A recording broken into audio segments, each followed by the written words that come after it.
Good evening, my friends, and welcome to a brand new episode of Terror Radio Podcast. If this is your first time joining me, then welcome.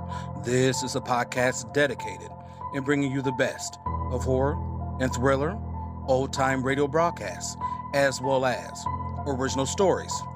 I'm your host, Keith, aka the Radio Show Nerd, and tonight's episode is entitled The Price of Vanity. So, without further ado, this is Terror Radio. The two radio series highlighted tonight are CBS Radio Mystery Theater and NIGHTFALL. Our first radio play is my favorite story, Picture of Dorian Gray, which was first broadcasted on CBS Radio Mystery Theater, August 7th, 1974. Following that is Beauty's Beast, first broadcasted on NIGHTFALL, February 4th, 1983. Now, you all know the drill. Sit back, turn down the lights, and listen to The Picture of Dorian Gray, followed by Beauty's Beast.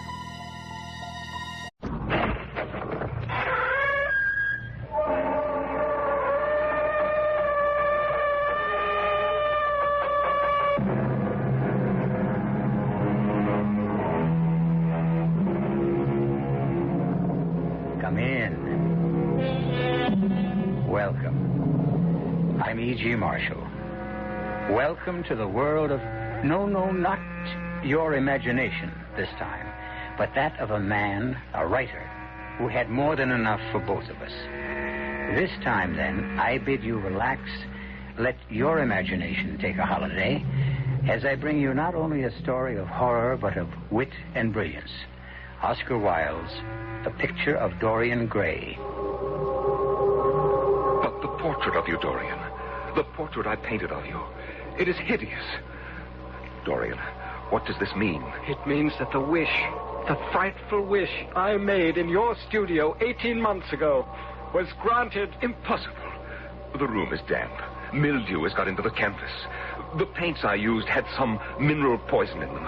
I tell you, the thing is impossible. This is the face of a monster. Yes, Hallward. The face of a monster. The face of my soul.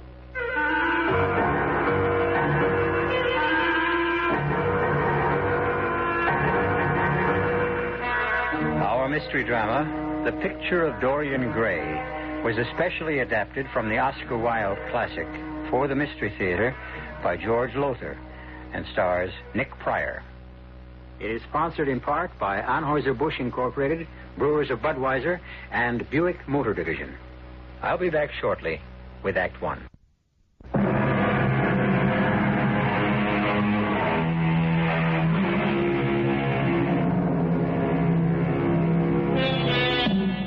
Nothing is new under the sun.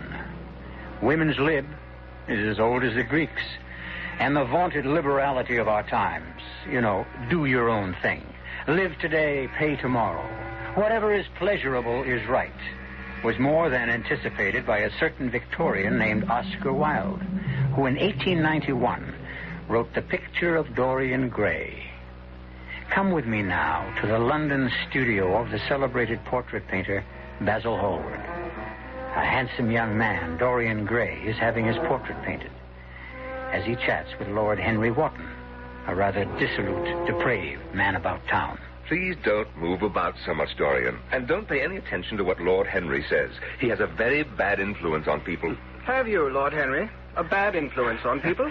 There is no such thing as a good influence, Mr. Gray. All influence is immoral. Oh, why? Because to influence a person is to give him one's own soul. He does not think his own thoughts or burn with his natural passions. And so when one person influences another, if you were to influence me, for example... Your individuality would be to that degree destroyed. Just turn your head a little more to the right, Dorian. Well, I doubt if you could influence me very much, Sir Henry. I'm told you're a very wicked man. Wicked? I only believe in living my life fully, completely, in giving expression to every thought, reality, to every dream. Most men believe in virtue. I believe in sin. In sin? Dorian, don't move, please. But of course, the only way to get rid of a temptation is to yield to it. A provocative thought, Lord Henry. The truth, nothing more. You, Mr. Gray, you yourself, a fresh youth of 20 summers, you have already had passions that made you afraid, thoughts that filled you with terror, daydreams and sleeping dreams whose mere memory might bring a flush of shame to your cheeks. Perhaps. Take my advice. Live while you're young. Youth is the one thing worth having. Oh, I don't feel that way, Lord Henry. Because you are young. Have your youth. But someday when you're old and wrinkled and ugly, when thought has seared your forehead with its lines, and passion branded your lips with its hideous fires, then you will feel it. You will feel it terribly. You talk too much, Harry. And frankly, I don't much care for these thoughts you're putting into Dorian's head. Well, you'll not talk any longer. The portrait is finished. Come and look at it. Oh. Well, Dorian, what is it? Why did you draw back from your portrait? Don't you like it? I like it too much. Too much. Well, what do you mean? You have painted me as I am, but as Lord Henry just said, someday I shall be old, wrinkled, ugly. Oh, come, Mr. Gray, don't take me too seriously. Many, many years will pass before you are old. But why should it be that way? Why should this portrait keep what I must lose? Ah, if it were only the other way. If the picture could change, and I could always be what I am now. I'd sell my soul to the devil if that could be true. The portrait's fallen to the floor. God in heaven, Lord Henry, you don't think the devil hurt me, do you? Nothing as supernatural as all that, Dorian. I've been meaning to fix a cracked leg in that easel for weeks, and it finally broke, that's all. Is the portrait damaged? No, not in the least. Are you, Mr. Gray? I? Damaged? Did you mean what you said about selling your soul to the devil? I'm not sure. But you never know. If the portrait could grow old instead of me, I think I might. I really think I might.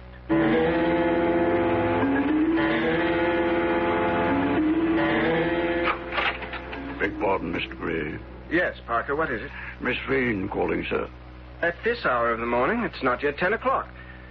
Well, show her in, Parker. Thank you, Parker, but I'm already in. Yes, miss. Sybil, my darling, this is indeed a surprise. An unpleasant one, Dorian. Oh, my dear, we're engaged to be married. How could seeing you be unpleasant?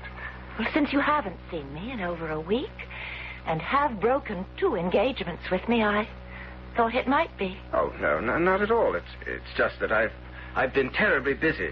Come now. Don't frown at me like that. Give me a kiss to show you forgive me. Oh, Dorian, you smell of brandy.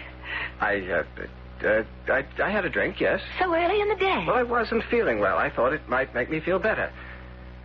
Dorian, what's happened? Happened? You've changed. You're not the same man I fell in love with, consented to marry. You haven't been the same since that portrait of you over the fireplace came into this house. Oh, that's a silly thing to say. You're certainly not blaming my portrait for what I do. No, I simply date the change in you from the day it was finished. But there is no change in me. You only imagine... Did I imagine you're not calling on me in a week? Did I imagine you're ignoring my messages? And the stories that I'm hearing about you? Do I imagine them? What stories? Stories concerning you and Lord Henry Wotton.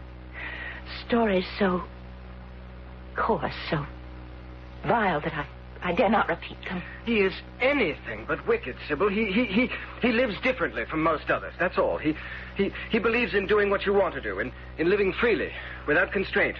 Do you believe in that, too? I don't quite know. Dorian, darling, it's one thing to be free, another to be depraved. You think me depraved? I think that you're easily led, and that Lord Henry is leading you into a life you'll have reason to regret. Oh, Dorian, don't look at me as if you hated me. I'm only saying these things to you because I love you. I love you deeply, devotedly, passionately. You're so precious to me. So precious, I think I'd die if anything happened to you. Oh, forgive me, Sybil. You are just as precious to me, as precious as life itself. Oh, Dorian, my dear. Oh, sweetheart. Are you free this evening? Can you dine with me? Of course. Then I'll call for you at 8 sharp. Oh, wonderful. I'll spend the entire day looking forward. What? That's odd. What? Your portrait. Odd? What's odd about it? Well, this is only the second time I've seen it, but it seemed to me that the first time I saw it, it seemed that it was a superb likeness of Oh, you. it is. It is. Basil Hallward is one of the most brilliant portrait painters in all of Europe. Yes, there's no doubt of that, but there's something a little wrong with the mouth. Darling, there's always something a little wrong with the mouth. No, be serious. Your mouth is gentle and sensitive, almost tender. And the mouth of the portrait, well, don't you see it? It has almost a cruel look about it. Nonsense. It must be the light. No, I think it's more than No, that. you imagine things. Tonight at 8.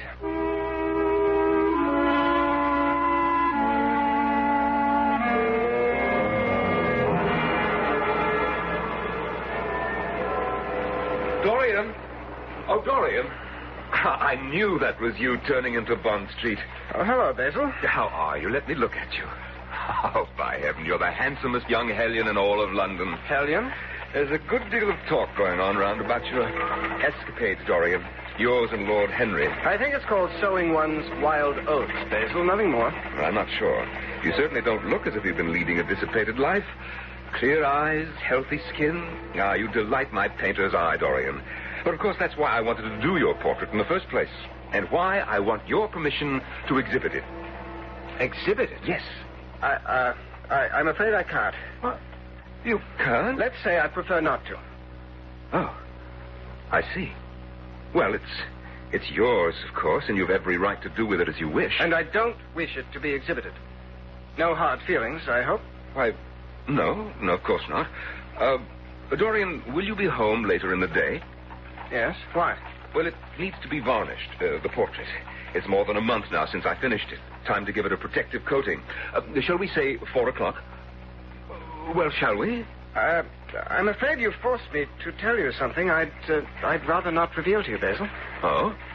There isn't any portrait. I destroyed it. What?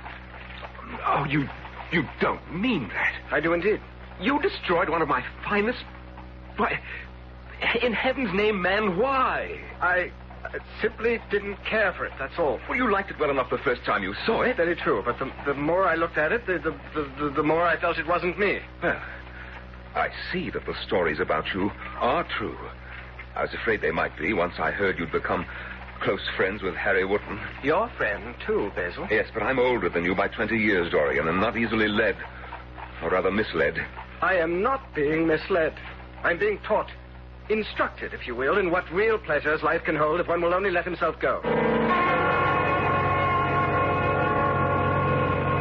Remove it, sir? You heard me, Parker.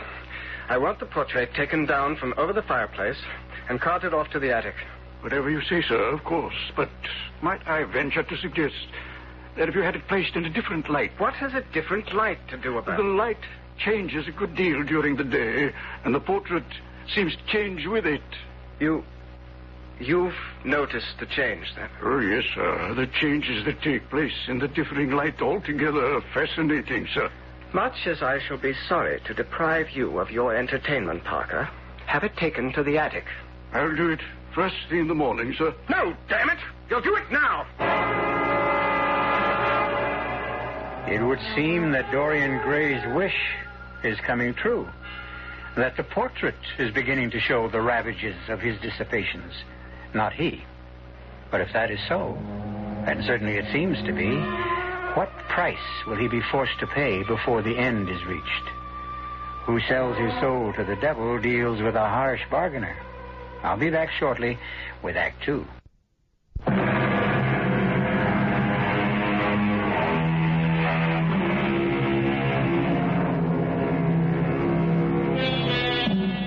Fearing the loss of youth, even though only 20 years old, young Dorian Gray states that he would be willing to sell his soul to the devil if he could remain young always, while Basil Hallward's portrait of him grows old. Seemingly, the devil has taken him at his word, for as Dorian Gray becomes more depraved and dissolute, the portrait shows the increasing ravages of the life he leads, while he remains the same handsome youth who sat for the picture some months ago. But his fiancée, Sybil Vane, is not fooled. I beg you, as you love me, Dorian, give up this sordid life, this life of gutter pleasures. How do you know what kind of life I lead, Sybil? You don't live it with me. Reports of your disgusting escapades, yours and Lord Henry's, are known in every drawing room in London. If you love me, you'll give them up. Ah, but you see, that's the point. I don't love you. Don't say that, Dorian. Even if you mean it only to wound me, to strike back, don't say it. It's of no consequence to me whether I wound you or not. You're not yourself. Not myself. My dear, I am more myself than I've ever been in all my life before. In any case, I'm sufficiently myself to tell you now what, for so-called reasons of decency, I have not told you before. I no longer love you. In fact, Sybil, I'm through with you. Dorian, you loved me. No longer. You gave me your heart, your very soul. My heart, I take back. As for my soul, it belongs to another, I'm afraid. I can't believe this. You look unchanged. You look as you've always looked. Gentle, tender, compassionate, and kind. But you are not. You're cruel and vicious and ruthlessly selfish. You've become an animal. Be grateful, then, that I'm releasing you from any obligation we may have had. And please, don't be tiresome. Just go now, won't you? I love you.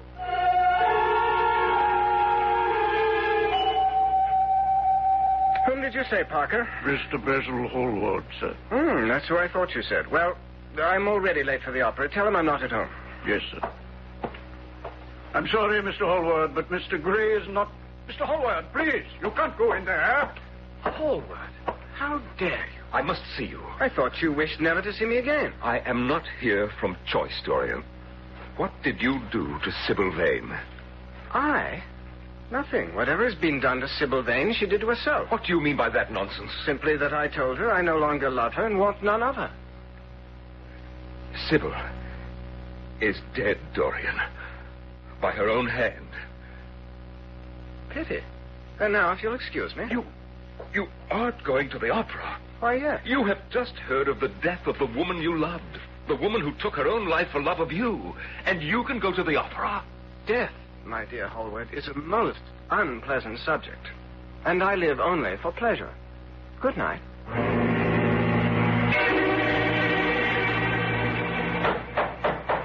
Coming. Why, Mr. Dorian, sir, did you forget your key? Damn it, man. Would I be standing out here in the cold, banging away at the door if I hadn't? Come in, Harry.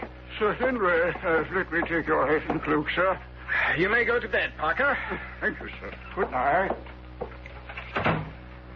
Now, and where shall we go after a brandy or two, Harry? I shall go home, I think. But the evening's young. I am not. Brandy or two will revive you, and then we'll be off to where? I'm in the mood for a pipe, so... No opium for me tonight, Dorian.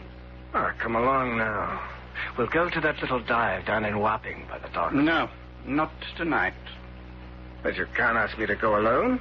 I'm not asking you to go at all. Harry, what's come over you? Age, my dear fellow. I get tired these days. I am growing old, Dorian. A life of pleasure does exact payment. Though I must say, you look as if you keep up with your payments easily. I have no complaint. How do you do it? In the last 6 months, since we first met in Hallward's studio, We have indulged ourselves in every form of vice, every variety of sin, giving full vent to our passions, and yet, well, look at me. I have aged 20 years in these 6 months keeping up with you. But you're as fresh and healthy and young as ever you were. How do you do it? Shall I show you my secret? Show me. I keep a diary. A rather remarkable diary, Harry. In it is recorded every single action of mine since that fatal day.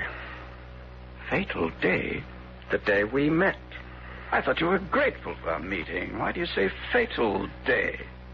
Come and read my diary, and you'll see. Bring your brandy.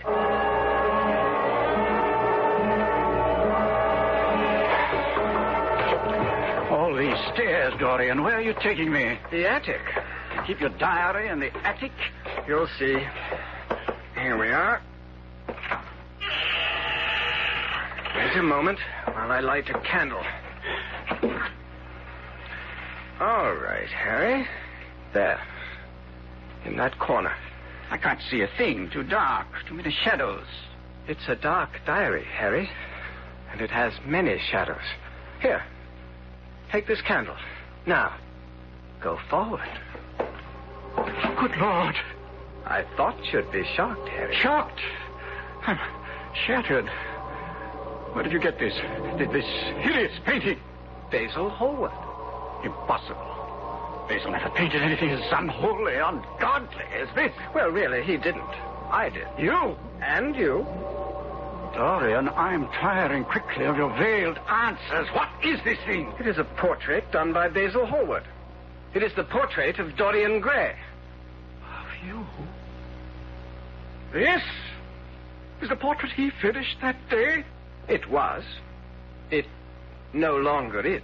But I don't understand it. What has happened here? What indeed?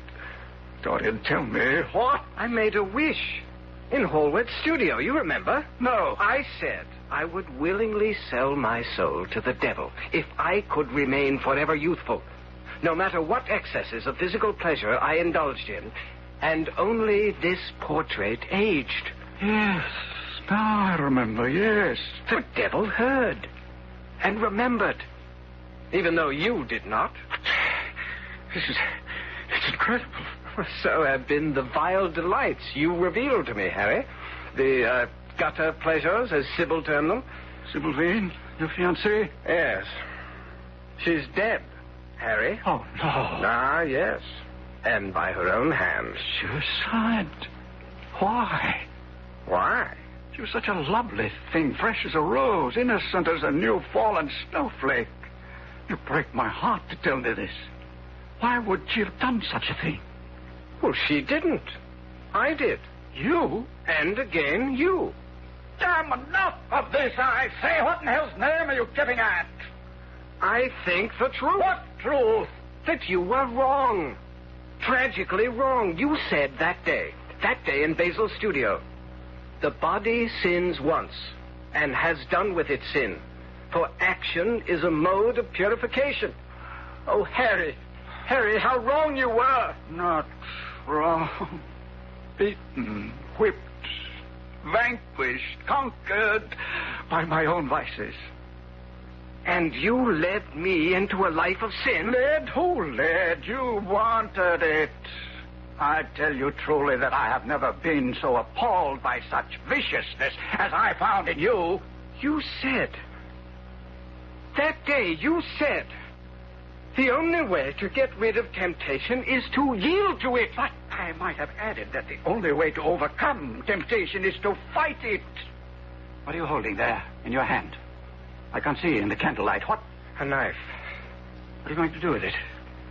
Kill you. Why? You deserve to die. Or put another way, you don't deserve to live. You will never learn, will you? Life isn't something you deserve. It's a burden you must carry. Then be grateful to me, Harry. I am about to relieve you of your...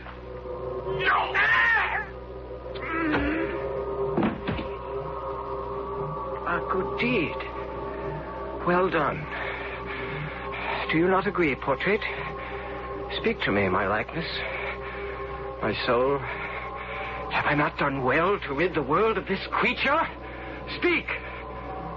I tell you, speak! Oh, Lord! What's this? The hands. The hands of the portrait.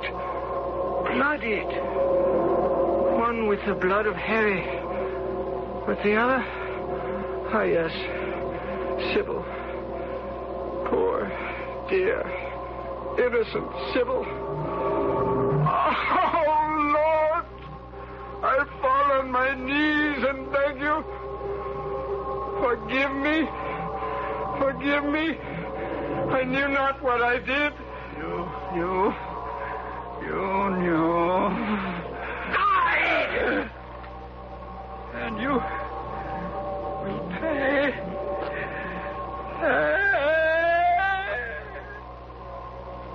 Pay. How much more? How much more?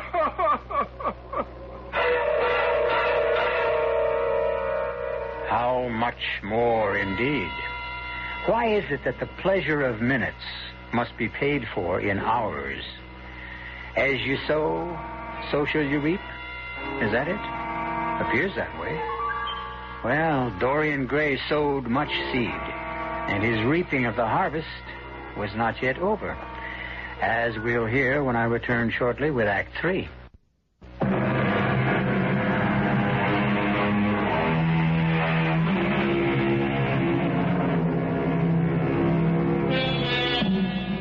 The mills of the gods grind slowly, but they grind exceeding fine, as they did and were yet to do for Dorian Gray. See him as he sits now, near 3 in the morning, in the library of his London house. A youth uncommonly handsome, not a line in his attractive face, the personification of young innocence. Yet in the attic above stands the portrait of not him, but his soul. A soul made hideous by unmentionable sins. Oh, Basil, I'm grateful to you for coming. I cannot tell you how grateful. You should be. Candidly, I don't know why I came. But the message you sent with Parker, well, I'd be inhuman not to answer such a plea, even from the likes of you. Sit down. Let me give you a brandy. No. Now tell me what you want of me and be quick about it. Oh, I need your help. I am desperate. So I gathered from your message. Will you help me? I should not be here at 3 in the morning otherwise. Yes, I'll help you if I can, though you don't deserve it. I'll do it for the friendship we once had. Well, I went to the opera tonight with Sir Henry. You forget I brought you the news of Sybil Vane's death. Oh, yes, and you were scandalized, justifiably so, that I should still attend the opera. On our return here, Harry and I quarreled. And Basil, I killed him. Dorian. I stabbed him to death. At this moment, his body lies upstairs in the attic. The attic? It was there I killed him, in a sudden fit of rage. What in the world were you doing in the attic? I had taken him there to show him my portrait. What portrait? The one you did of me. The one I... But, Dorian, you told me you destroyed it. I lied. I didn't want you to exhibit it. You couldn't have in any case, but I didn't even want you to see it. Why in heaven's name not? You will see when we go up. You want me to go up there? Basil, you must get rid of the body for me. What? Are you mad? It would involve me in a murder. A murder for which you bear as much responsibility as I. Responsibility? I bear as much as... You painted the portrait. You introduced me to Sir Henry. Had it not been for either, I should not be in this frightful situation. Nonsense. You can't blame me for what you Help yourself... me. I beg you. I tell you no. Get someone else, anyone, or do it yourself. I can't. I dare not touch the body. I dare not even go near it. It revolts me. If I were to consent to this, how am I to get rid of the body? You came in your carriage, did you not? Yes. All right. All right, you have only to carry the body down from the attic, put it in your carriage, drive to the river, and dump it in. What if I am seen? Well, you must take care not to be. Basil, please, for the friendship you once bore me, for the responsibility you do bear in all this, whether you agree or not, please. Well, I can at least go up with you and see what may be done. Thank you, Basil, thank you. I'll take the candelabra. Follow me.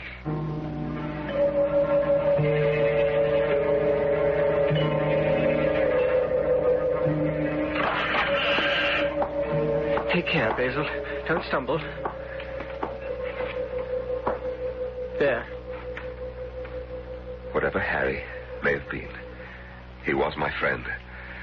But I cannot help but say, the world is well rid of him.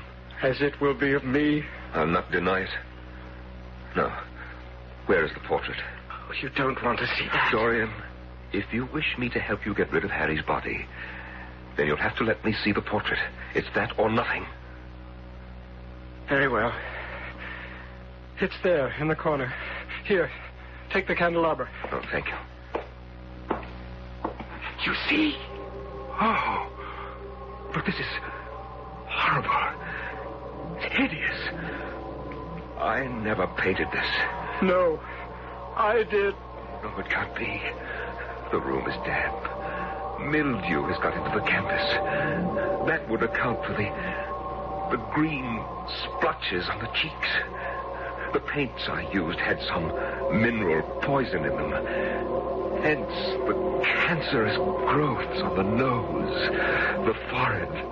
Oh, heaven help me. This is the face of a monster. Yes, Basil. The face of a monster. The face of my soul. If this is what you are, truly are. It is. I am. Then I'll have nothing to do with you. Oh, you're not human. You're a devil. A fiend. Oh, let me out of here. Wait. You said you'd help. I must get out of here. I must leave this hellhole you call a home. Basil. No, come back. Help me, Basil. You must help me. Help me. Someone help me. Oh, help me.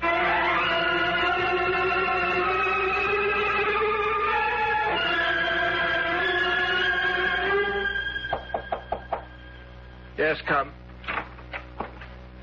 What now, Parker? You have a visitor, sir. Who? Miss Catherine Wilson from British Charities. Oh, yes. Yes, show her in. Parker? Sir? You conveyed my order to the other servants? About the attic, oh, yes. No one will enter the attic, sir, without your permission. Not even you? Not even I, sir.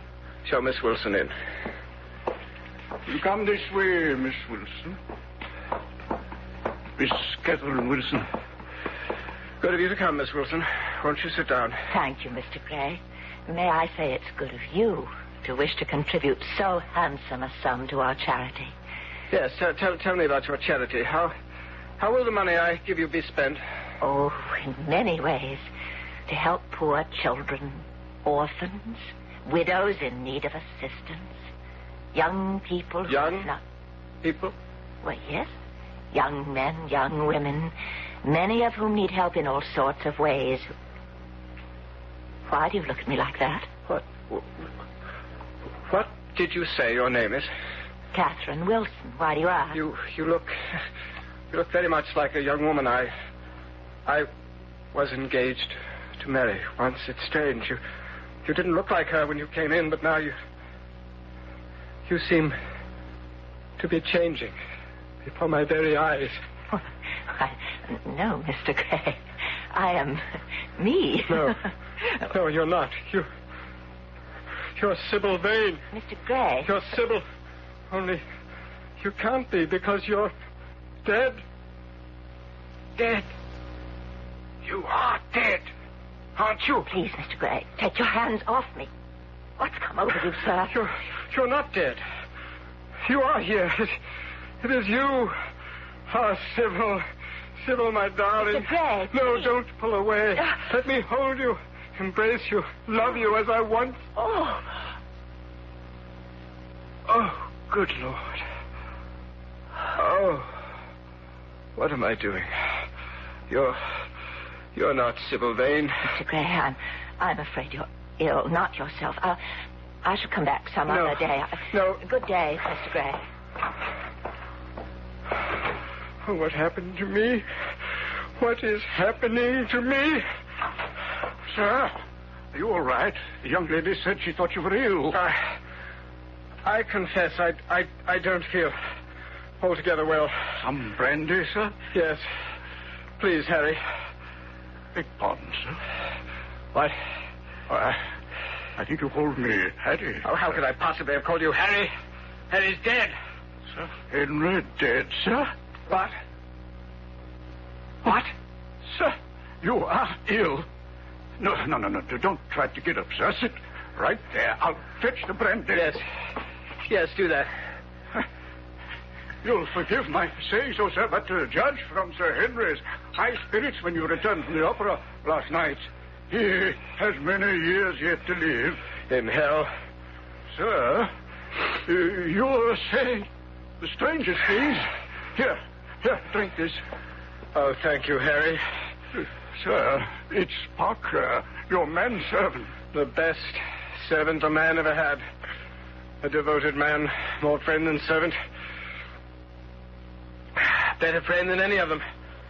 Better friend than you are, Harry. You swine. Sir. Get out, Harry. Damn you. Get out! Mr. Dorian, sir. What, Parker? Sir, I'm going to fetch the doctor. Doctor? The doctor can help me, Parker. Permit me to differ, sir. I shall fetch him at once.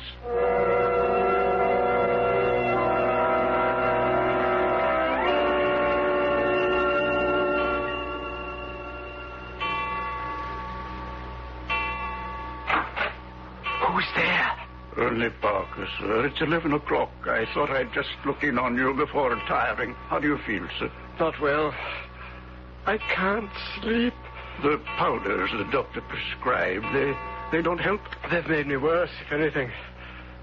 Filled my head with all sorts of fearful thoughts, Parker. Nightmarish thoughts of death, decay. What have I done? Oh, what have I done? No, Mr. Dorian, don't take on so. Why, for a man like you to have thoughts of death, that's ridiculous, sir. Look at you, so young, so handsome, so full of spirit. I am old and ugly and decayed. Sir, if you could see yourself in the glass, but never mind now. Here, let me pull the quilt up around your shoulders, and then you'll sleep. Oh, one thing more. Who was that at the front door earlier tonight? Oh, nothing important, sir. It was a message from Mr. Hallward's housekeeper, sir. Basil's housekeeper? Why would she send a message? Well, she thought you'd want to know since you were one of his closest friends. Where? Well, I'm sorry to tell you he's dead, sir. How? He took his own life, sir. Oh, sir. Oh. I shouldn't have told you. Oh, I'll fetch the doctor. No. Yeah, you need help. Yes. And you can help me, partner. Anything, sir, anything. Help me to the attic. The attic? I feel too weak to go alone. Nor do I dare go alone. And there is something I must do. Help me, good friend. Please help me. Careful. Let me get an arm around you. There, the candle, sir. here. The candle. Can you manage? Easily. Let us go then.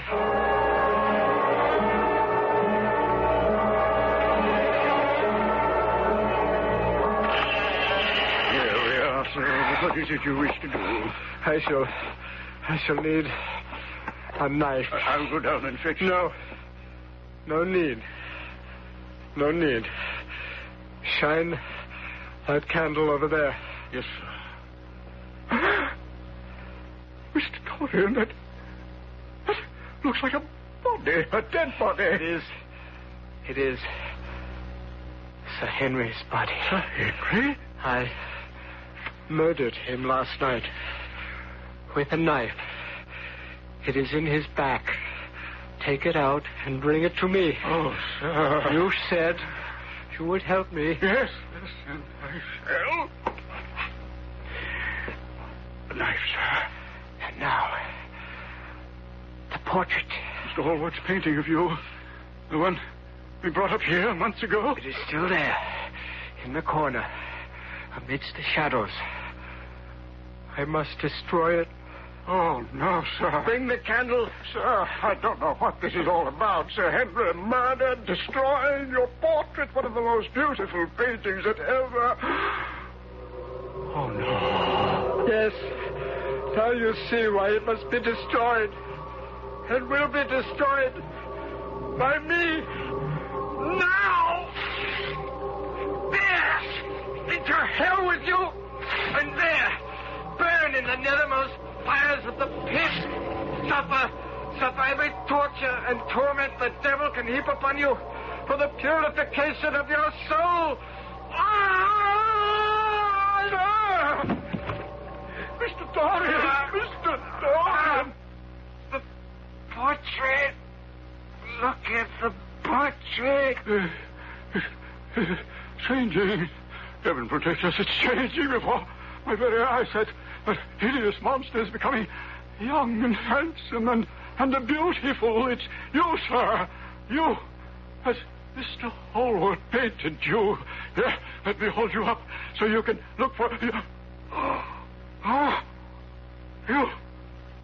you are becoming...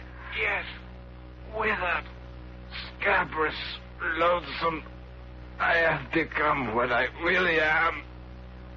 The true picture of Dorian Gray.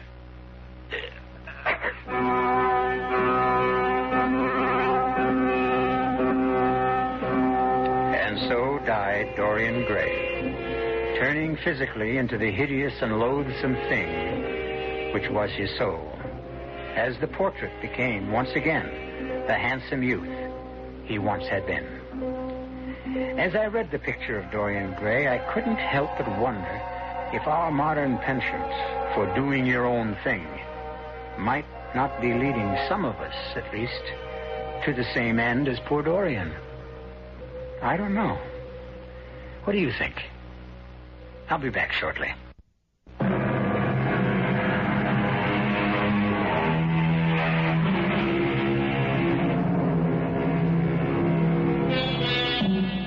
Oscar Wilde poured into the picture of Dorian Gray all his brilliant wit and all his wisdom, too.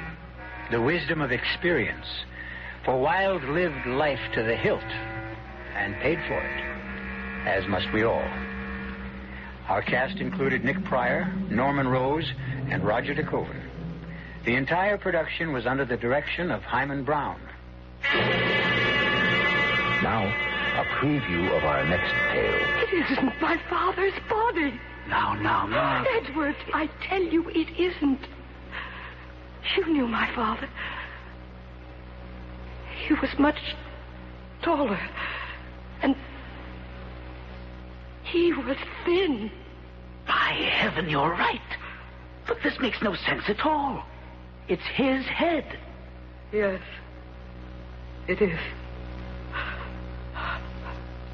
I'm going to faint. Outside, quickly. I'll join you. Miss, what is it, miss? Something horrible. Horrible. Oh, what, miss, what? I don't dare say it, Hobbs. I don't dare think it. Mr. Somerset, sir, what is it? What is it in there? The thing in the coffin. It's Sir Simon's head, but not his body. Radio Mystery Theater was sponsored in part by Sign-Off, the sinus medicines. This is E.G. Marshall inviting you to return to our Mystery Theater for another adventure in the macabre. Until next time, pleasant dreams.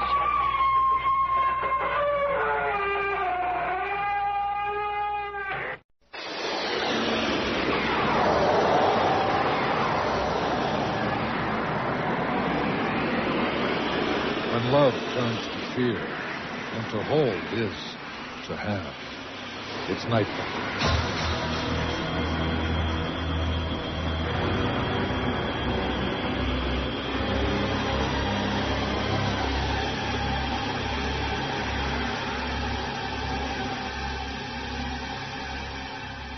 Welcome, dear friends. Frederick Hent, your tutor in tonight's grave lesson in human relationships. Do you have a daughter? Wouldn't you do just about anything to help her in a time of crisis? Of course you would. But what would you expect in return? In Beauty's Beast, tonight's story, written by Burke Campbell, we are treated to a look at a father's love and a daughter's gratitude.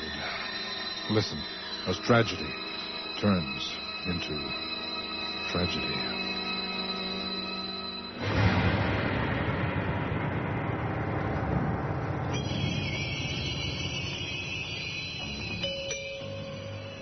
The store is now closing. Thank you for shopping with us. We hope you've had a pleasant day and found exactly what you were looking for. Let's see. You gave me 20, 10, 15, 20. Thanks. Don't forget your parcels, dear. Oh, I'm sorry. I'm in such a rush. Victoria? Dearest child, how are you? Mrs. Lawrence, hello. Shopping, I see. They have the best cosmetics here, don't they? Yes, they really I need to do more shopping, but they're closing. Oh, it's depressing. Now I'll have to go home to my husband. Tell me, dear, how's your charming father? Oh, he's fine. Mrs. Lawrence, I'd love to talk, but I've got to run. It's my first class in modeling. Modeling? Yes. Oh, well, boys is important. Mrs. Lawrence, I've really got to go. I'll let you know how my class goes.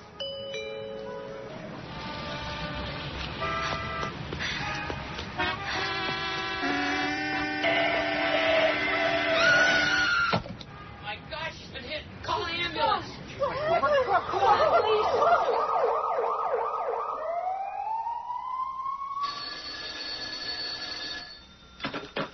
Hello?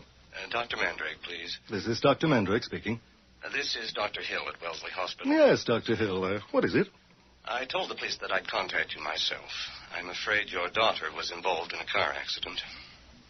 An accident? When? How? Can you come to intensive care? Of course. I'll come at once.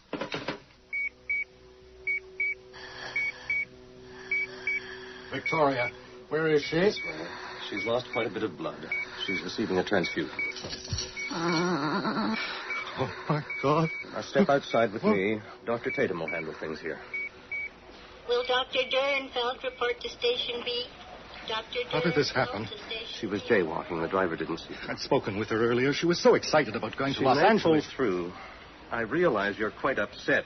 We're doing everything we can. Her face. My daughter doesn't have a face.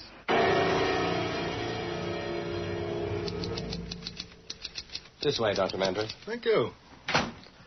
Dr. Mandrake, this is Dr. Tatum. Hello. Hello, Dr. Mandrake. We've heard a great deal about your recent work. TheraClinic certainly deserves this reputation. Thank you, Dr. Tatum. When we first founded TheraClinic, many of my colleagues thought we were operating a high-class health spa for bored housewives, didn't they? I guess that's not the current opinion. Dr. Mandrake, as you know, we'd like your opinion on this case, not only because Victoria is your daughter, but because you're as much an expert in bone restoration as Dr. Tatum or I. Here, let me show you the x-rays. Extensive damage to the zygomatic arch, left and right. Mandible fractured, also the maxilla and the nasal septum. Gentlemen, as you know, at TheraClinic, we've had quite a bit of success with sonic treatment. Over the past 10 years, we've found that sound vibrations have been useful in restoring damaged muscles, as well as facilitating the mending of fractured bones. Dr. Mandrake, we've seen some of your published reports regarding this treatment, but I understand it to be still in the experimental stage. I would say that it's safe for general use now. Furthermore, I suggest that Victoria be moved to TheraClinic so that I may begin treatment at once. Dr. Mandrake, this is impossible. I agree with Dr. Tatum. I don't see why Victoria can't receive treatment here. Our facilities are inferior to those at TheraClinic. I am sure your facilities are adequate. My concern is for my patient. I take full responsibility for my daughter's health. And, with your consent, I am now her physician.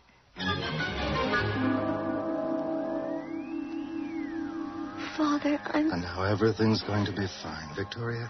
Relax. Oh, It Father. won't hurt. It's just sound. Just as you hear on the radio.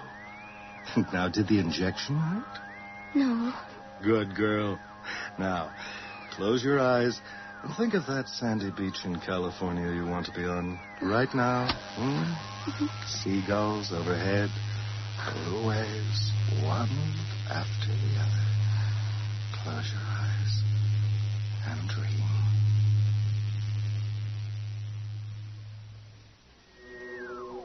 Oh, I'm so tired of all this. I know you are. Lie back. We have to continue the treatment, Victoria. If I could just see what I look like. Don't worry, you will. But not until you're completely healed. Tell you what, can you reach over? I'll pull the machine closer to you. Yes? The blue lever there. Raise it. That's right. Now the yellow dial. Turn it. Set it on frequency number 3. What do you feel? Vibrations. In my face, legs, on my ribs. Could they be made stronger? Yes. Well, let's try it a little bit higher then. Up to 5. That's very good. It'll speed things up. Let me give you the injection. Now, close your eyes and think of faraway places. Seagulls, blue waves, one after the other. Now, you mustn't be frightened. I can't believe it's over. Just one more bandage. Please, don't move. There. No more bandages. You can touch your face. I promise you it won't melt. Oh, it feels so strange. Wait, I'll get the mirror. Yeah?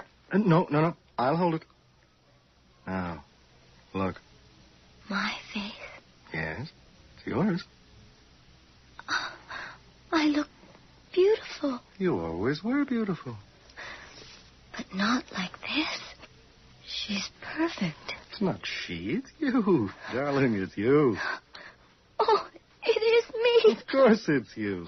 My dearest, you're well again. I never thought I'd be able to look in a mirror again. I never thought I could start over. My darling, the nightmare's over. Father, how can I ever thank you? Stop being such a good patient and go home. Oh, I love you. You know that. I love you too, Victoria.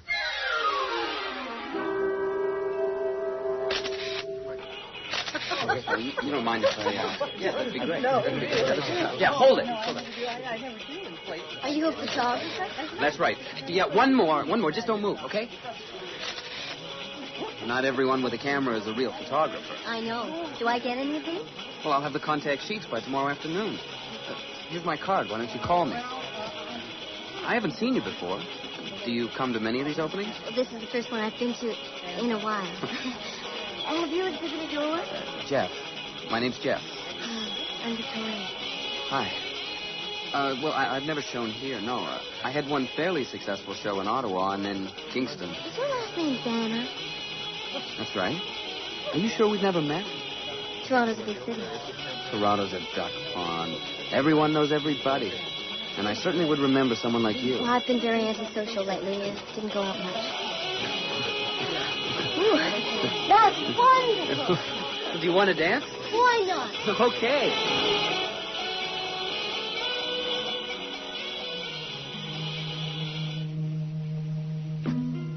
Oh, I don't think I've danced this much in the past year.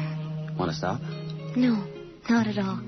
I think they have just run out of wine. Ooh, that's the signal then. No one stays past the last drop of booze. Hey, there's a place still open near where I live. We can still get a drink there. Sounds good. Think we can catch a cab? I brought my car. We're safe. Oh, gee. Oh, this must be the coldest night of the year.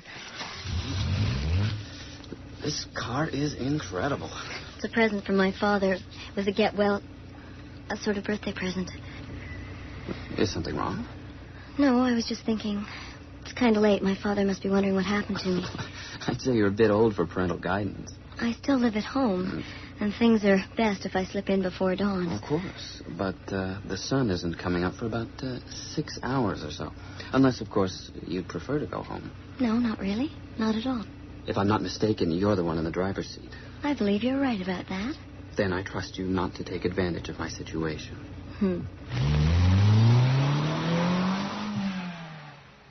And you're opening a clinic in the States soon. In Los Angeles, for a start. Well, I must say I'm impressed. Really, Dr. Mandrake, I've known you all these years, and of course I knew about TheraClinic. But it is divine. It's definite then. First 2 weeks in April. Absolutely, I can't wait. It's less than a month off. I had my doubts about all these promises to make people look younger, but after I saw Victoria... When I saw her at the Stillman's party 2 weeks ago, I decided then and there to contact you.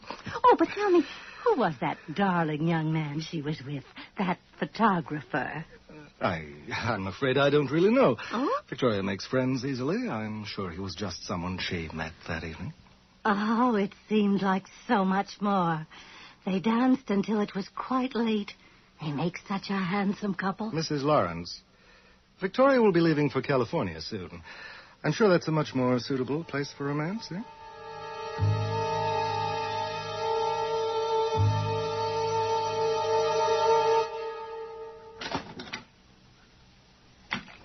Victoria? Father, I didn't think you'd be up so late. I'm having a nightcap. Will you join me? Sure. Sounds great. What will you have? Scotch? Good idea. For you, my dear. Thanks. To your future, dearest. Cheers. Cheers. I'm not going to pry, but... His name's Jeff. Jeff. Good, solid name. He's a photographer. I'm surprised how long it took me to realize you were seeing someone. Did you imagine I wouldn't approve? No, not that. I don't know why I didn't introduce you. God knows the one thing I want is you to be independent. It's just that never mind. Here. Yeah. I have a present for you. So that's why you waited up. Open it. A key? To your rented house in one of the most exclusive areas of Los Angeles. A place all to yourself. I thought you'd be pleased. Oh, I am, really. You don't look very pleased. Here, I thought you'd be looking forward to the West Coast, all those parties. I'll visit you often. TheraClinic will be opening there soon, and I'll have to come down on business in any case. Eh? But Jeff's here. I have to deal with that fact. Oh, how do you know that Jeff's not going to wind up in California, too? Perhaps I should meet this new friend of yours. Oh, I think you'd like Jeff. All right. I'd like to meet him. Tell him to come by the clinic on Thursday, 1 o'clock. Oh, I have a wonderful father. Well, I want my daughter to be happy. My beautiful, beautiful daughter. And I think it's about time I met the man she's so fond of.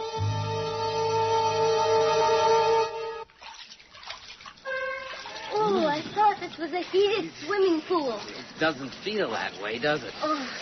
Why do you come here to swim anyway? Because I'm a member. I belong to this club. It's just that you said they have nicer facilities at TheraClinic. I like swimming with people my own age. Is that so? I get the impression you've been keeping me away from your father until he appointed out. Really? You make it sound like he's into human sacrifice. He's not a monster. He's much more open-minded than most parents. He's never judgmental. Then why all the secrecy in my case? I don't know. I don't understand sometimes. He wants me to be free and independent and self-sufficient, but half the time I feel caged. I feel like I'm something he made. Well, we're normally made by two parents, you know. That's not exactly what I meant. Well, whoever made you, I still love you. Do you? Very much, when I think about it. You look kind of neat that way. What way? Blue with goosebumps. Cold? Scared. About what? Don't know. Things. Nothing. Come back to my place. Jeff, are we going to stay together? Sure thing. Cross my heart and hope to die. Promise? Promise. For good? For good.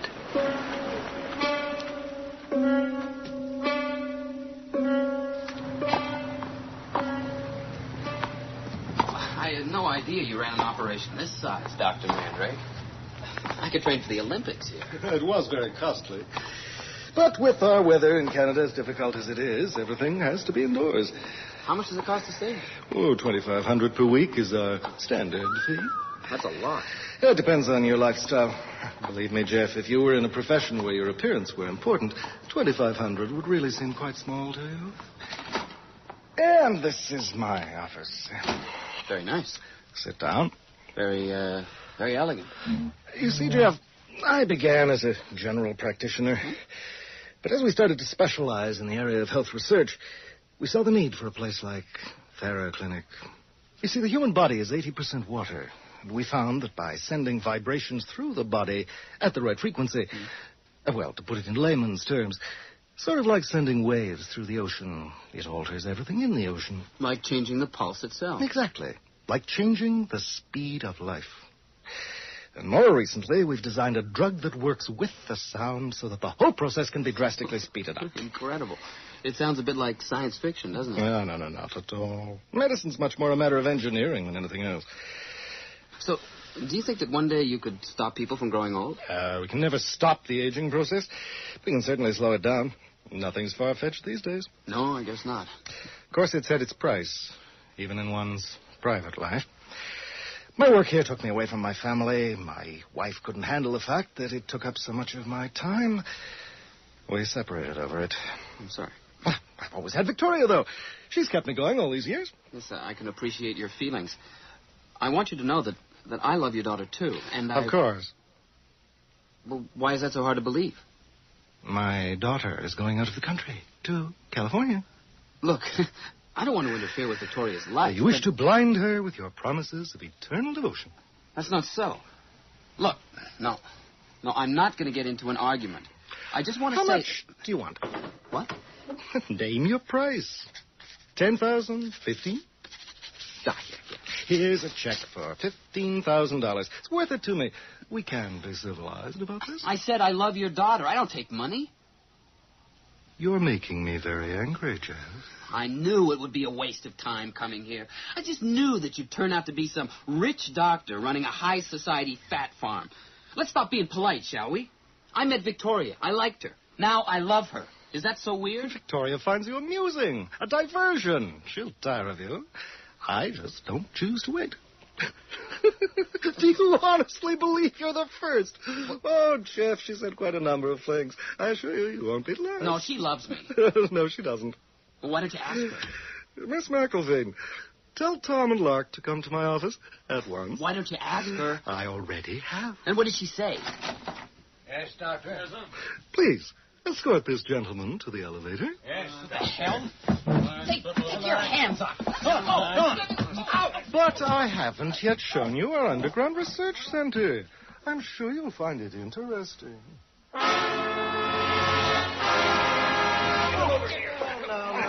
You really are an annoying boy, Jim. I'm sorry to inconvenience you there, Doc. Why don't you just call your apes off? Because you just run away and caused me more trouble. Damn right I would. Undress him. Just what? Yes, Doctor. What do you think? What's this all about? Oh, don't worry. I'm just going to give you a physical examination to see that you're in perfect health. Yeah, I'm in great shape. And if you tell these apes to let go of me, I'd show you. Put him on the table. Oh, I'm fine.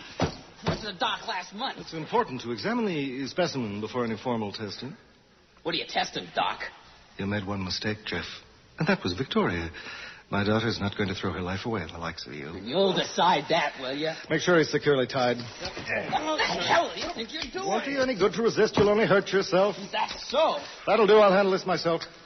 Thank you, gentlemen. That will be all. Yes, Doctor. Yes, sir. This isn't a very fair fight, is it? Fair? I'm sure there's nothing very fair in this world. Young man, and I use the term temporarily. What? Young man, do you think Victoria will want to marry someone 60 years her senior? What's that supposed to mean? Oh, you could cause trouble for me, as you say, if you were 30 years old, or 40, or even 60. But you'll be over 80 very soon, and quite senile. What are you talking about? Your hair will begin to turn gray here, Ow! and then all over. Your hearing will begin to fail, and your eyesight may begin to cloud. You're crazy. People will look for me. Oh, for you, yes. At your present age. They won't be looking for the 80-year-old man you will become. You think you scare me, don't you? It hardly matters. Please don't struggle. I'm only giving you an injection. There. You see, the very treatment that can hinder the aging process can, when properly administered, actually speed it up. Most medicine is like that. I'm so impressed. Well, you should be. It's remarkably painful. No!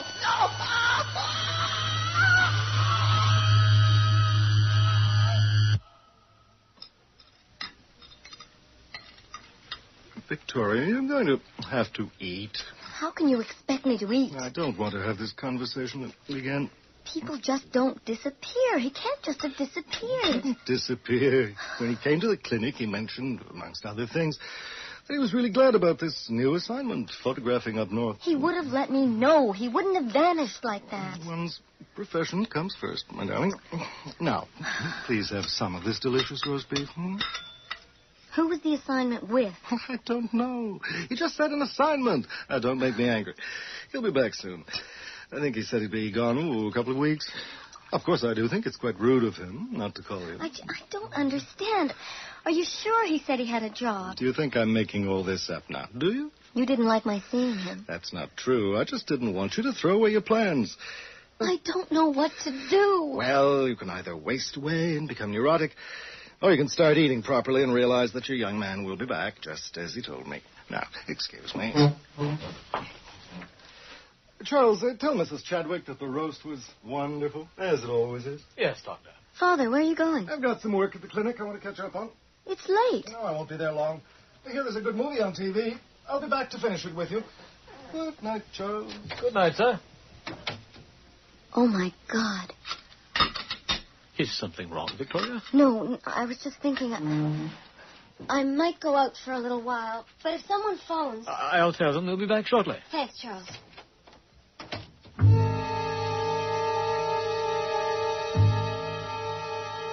This is quite fascinating. Even I'm amazed. You son of a... Yeah.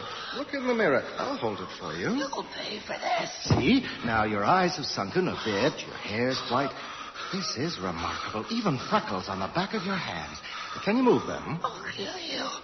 I swear I'll kill you. I'm afraid you won't kill anyone. You're too old. Can't make you much older. That would be murder, wouldn't it? You're mad.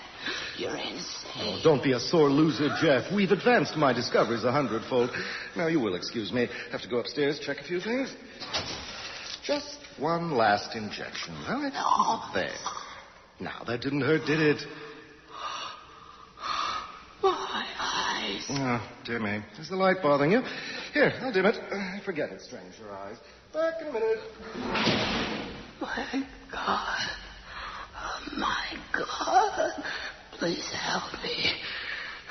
Please, somebody. No, don't.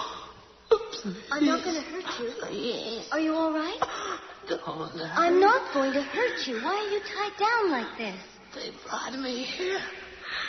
You. Come closer. Please. Victoria. How do you know me? How do you know my name? Who are you?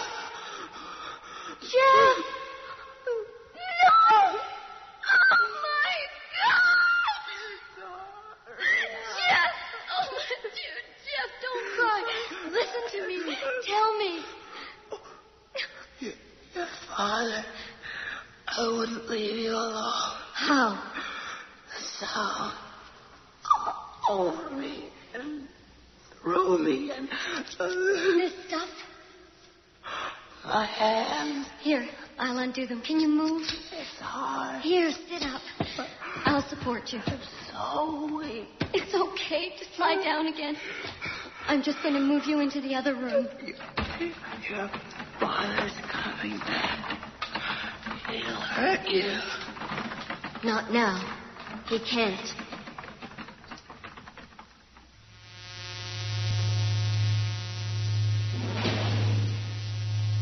Good Lord, who turned that on? Victoria! How did you get here? No one stopped me. Did you turn this machine on? Did you? This area is off limits? We were treating one of our more difficult cases, an old man suffering from senility. Where is the patient? He's in the next room, resting.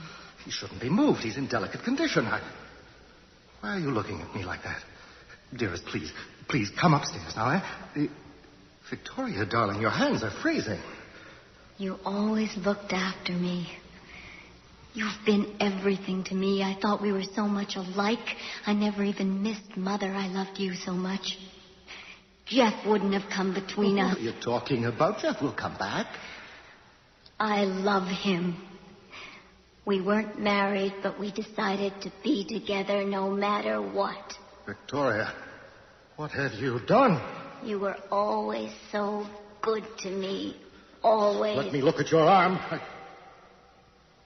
What did you put in your arm? I'd like to understand. I'd like to see what you thought you were doing. I don't think it was hate. Your hands. Look at your face. I know. Why? Why? I love him. You don't understand, do you? I can't help you, Victoria. I can't help you.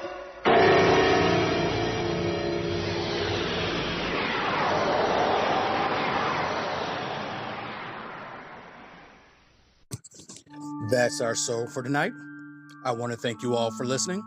And remember, you can find me on Facebook at facebook.com/terror1970, or you can find me on Instagram at Radio Show Nerd, or on Blueskye at Terror Radio.